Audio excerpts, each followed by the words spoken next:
All right, since your box is looks like it's ready to expand to 2 boxes, we're going to put a second box on, and to help them move up into that, we're going to take 2 of these frames and put them up in the center of this box. Okay. So what we're going to do is we're going to pull 3 out so that we can put 2 in the center and then gently move them over. Cool. Right, so what we're going to do is move this.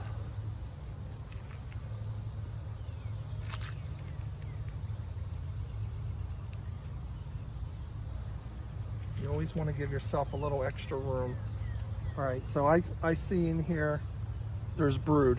So they will be kind of like forced to move up and cover that brood. The nurse bees will move up and they'll cover it, they'll feed it, they'll recognize it as space. Nice. And then they'll begin to move up. And now the way you know it's the right time to do that is when the outside frame starts to get... when you have like 9.5 frames drawn out. All right, so this is one we moved to the center the other day to get them to draw out. Say it's 99% drawn out and it's laid out. It has both eggs and larvae in it. I don't know if you can see that in the video. And when you look on a bigger screen, you might be able to see them down in there. I don't think you'll be able to see it on the phone, but you can slow it down. You can put it on the computer and look at it. All right, so get out of the way there. There you go. And the reason we take that extra 3rd frame out of there, that gives us space to put it in without rubbing any bees or rolling any bees. And then we put them back in. Cool. And I will get equal spacing when we put that on top. Gotcha. So for this, I'm going to, so we don't split this up too much. It's going to be warm coming up. You know, tomorrow is not going to be real warm, but I think the weekend we're back into the 90s. Oh, wait, wow. Yeah, I think we have another what do they call it? Heat wave above 90. We're going to have like 5 days above 90. So I'm not worried about any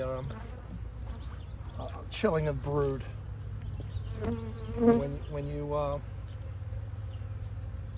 When you spread the box out like this and you give them more space, they have to protect, like I said, they have to be able to protect that brood, like with coverage to keep it the right temperature. So you kind of can't really do this when it's really cold out. Usually when a bee lands on your hand, what do you usually do? You just stay calm, or? Yeah. Yep. Because if it was going to sting you, it would have stung you already. Okay. Yeah. They usually just take off after, you know, and if you're, you know, if it lands on like your arm's sweaty, they like the salt, and they like the salt, or they don't like the salt? Yeah, they do. They do like the salt, okay. Yeah, they'll even just suck up some of the sweat. Right, like I said, we shake them off. We don't want to roll any bees. Just shake off the excess bees so we don't roll them, and then come down, gently put this in. Nice and easy. Okay. Now we're going to even up.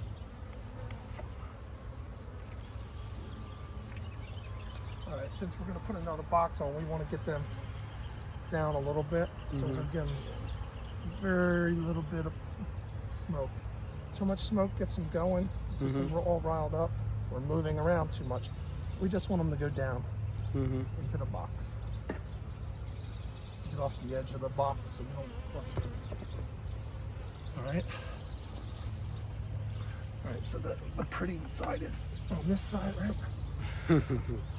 And so when we put this down, we find a location where there's no bee.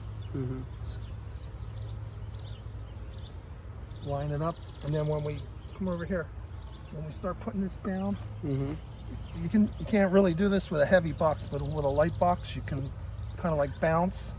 Not quite going all the way down each time. And that Give lets them a them chance know, to get out. Yep, it lets them know that, hey, that space is closing up. All right, so now we're gonna just even this out. So we have equal space. All the frames are tight together. Mm-hmm. That way they, when they draw it out, they draw a good comb for us. And these I'm just gonna try to tap down on here without dropping it again. That way I don't smash them. Mm-hmm. Just give them a little puff of smoke. Try to get them out of the way. Make sure that goes down. Once again, just gently put it on there. Give them a little warning. And kind of when you hear wood to wood, Mm-hmm. you know you're good. That's a good time, right? You don't have any bees in there. You're not hearing any crushing. Nice. All right, there you go. That is awesome. Second box. We drew out from a 5-frame nuke to a full 10-frame box in what, 3 weeks? 3 weeks, yep. That's About really 3.5 good. weeks, yeah. 3.5 weeks. That is pretty cool. And they've been pretty nice, right? Yes. Have you stung anybody? Nope. Not yet. All right, so this is one we checkerboarded last week. Mm-hmm. I see eggs and everything in there. So she laid this out. She might even be on this frame now. They're laying down. So they're a couple days old. Eggs hatch after 3 days. Gotcha. So when you see an egg and it's standing straight up, it was probably just laid. Day 2, they start to curve over. And day 3, they're laying flat and ready to hatch, become a larva. Got it. So this is almost I'm going to say 70% drawn out on this side, and probably maybe 40% on this side. But I do see eggs, so she's laying eggs.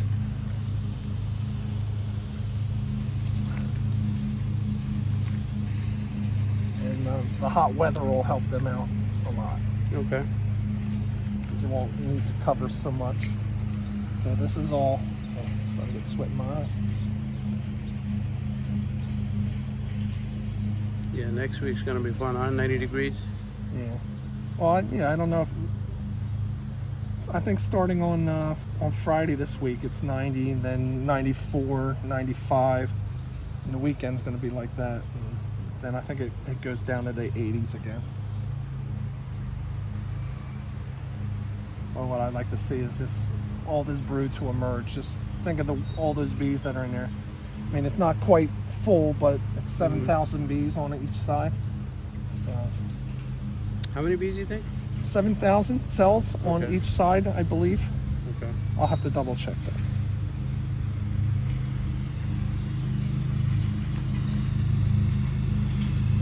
Of pollen, Okay. and then the rest is, space for bees.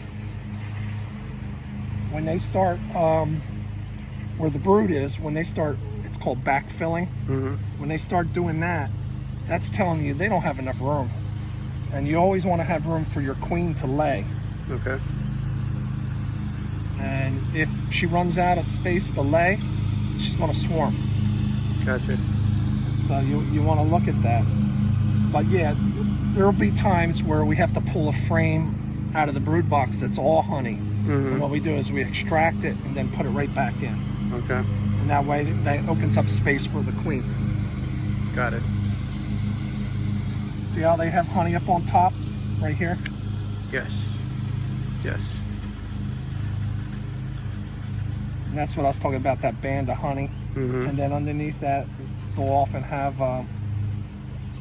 pollen. And you can see some of that there, a little bit. Mm-hmm. And that's a classic brood frame. That's what you want to see. Got it.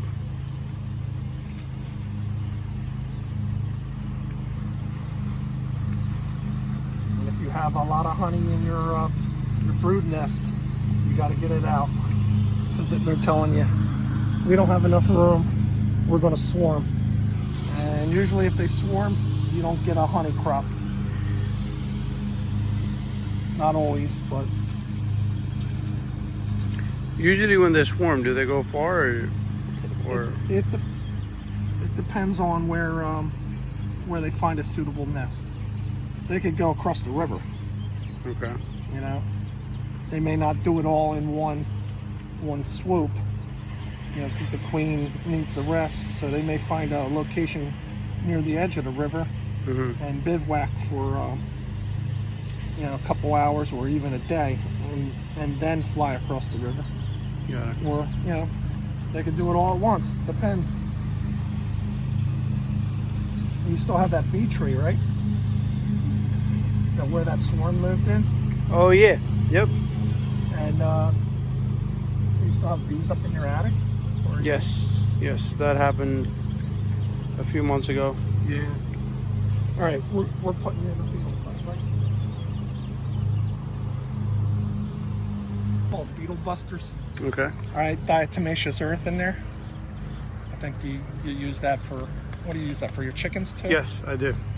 That keeps the mites and ticks away. And so what this does is it goes in between the frame here. We want to make sure the bees are out of the way here. Take some of this wax off of here too.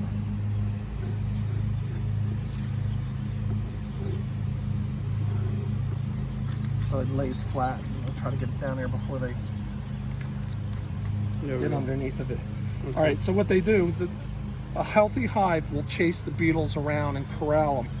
All right, the beetles will look for a place to hide. All right, so they go in here and hide, and then, you know, the diatomaceous earth basically rips their protection from their you know, their outer cover. Got it. It's like tiny little knives or glass shards. Yeah. Right. So they're dying the death of 1,000 cuts. That sounds extremely painful. Deservingly so for them. 'Cause we don't want them in our, like I said, they're not a major threat, but a weak hive can get overrun by them. It's not the beetle itself, it's the larvae and the eggs they lay. Okay.